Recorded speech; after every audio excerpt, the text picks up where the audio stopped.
Isang mapagpalang araw ng Biyernes, February 21, 2025 sa ating lahat kabayan. Narito po ang pinaka-latest update natin sa ating panahon. Aalamin natin yung mga areas na ngayong araw ay makakaranas po ng pag-ulan. Pero bago ang lahat kabayan, ako po ay patuloy na makikisuyo ng like and subscribe at pahit na rin po ng notification bell.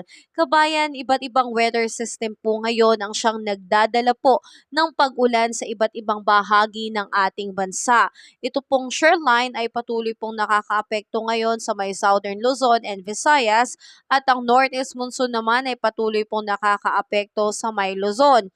Unahin po muna natin kabayan ito pong epekto ng shoreline na ngayon ay direktang nakakaapekto sa may Visayas, Mimaropa, Bicol Region, Northern Mindanao, Caraga, Laguna, Rizal at Quezon.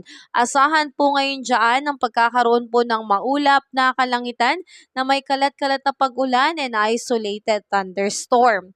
Samantalang ang area naman po ng Cagayan Valley, Cordillera Administrative Region, at Aurora ay patuloy pong makakaranas ng maulap na kalangitan na ganun din po may pag-ulan din po. Dulot po yan ng Northeast monsoon. At ang Metro Manila at ilang natitirang bahagi ng Luzon, asahan ang pagkakaroon ng bahagyang maulap hanggang sa maulap na kalangitan na may mga isolated light rains o pag-ambon lamang kaya wala po itong significant impact. Yan po ay epekto ng hanging amihan. At ang ibang natitirang bahagi ng Mindanao ay naapektuhan po ngayon itong easterlies. Asahan naman po ang pagkakaroon ng partly cloudy to cloudy skies with isolated rain showers or thunderstorm, lalo na po sa pagsapit ng hapon at gabi. Dyan na po tayo makakaranas ng pag-ulan. Kaya lagi po nating bitbitin ang ating payong kapote bilang pananggala sa biglaang buhos ng ulan. At kabayan, bukod pa dyan, iisa-isahin po natin ngayon yung mga area na posible pong maapektuhan itong shoreline na magdudulot po at talagang makakaranas po ng malalakas na pag-ulan.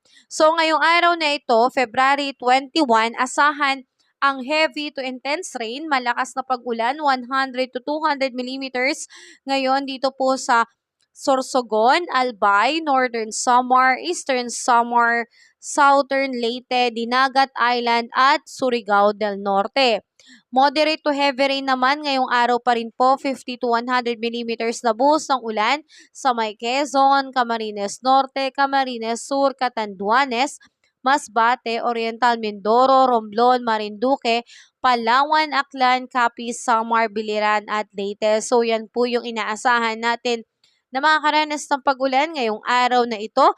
Pagsapit naman kinabukasan, February 22, moderate to heavy rain po sa may Oriental Mindoro, Romblon, Marinduque, Palawan, Quezon, Camarines Norte, Camarines Sur, Albay, Sursogon, Masbate, Aklan, Capiz, Northern Samar, Eastern Samar, Biliran, Leyte, Southern Leyte, Dinagat Island at Surigao del Norte.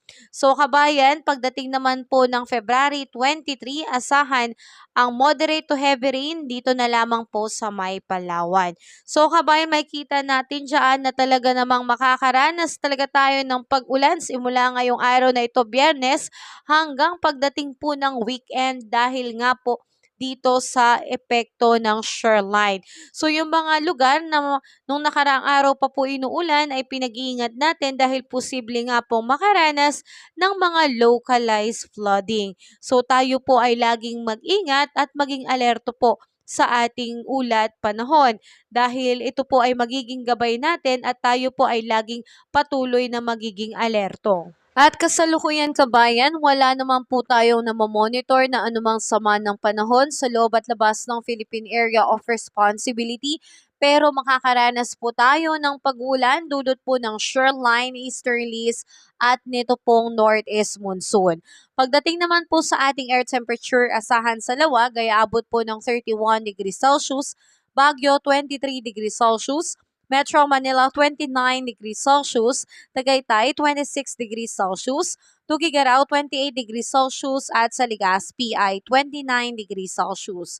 Pagdating naman po sa may Calayan Islands, aabot po ng 32 degrees Celsius, Puerto Princesa 30 degrees Celsius, Iloilo 31 degrees Celsius, Tacloban 29 degrees Celsius, Cebu 29 degrees Celsius, Cagayan de Oro 30 degrees Celsius, Zamboanga 32 degrees Celsius at Davao po ay 31 degrees Celsius. So yan po yung na-expect nating air temperature ngayong araw ng Biyernes.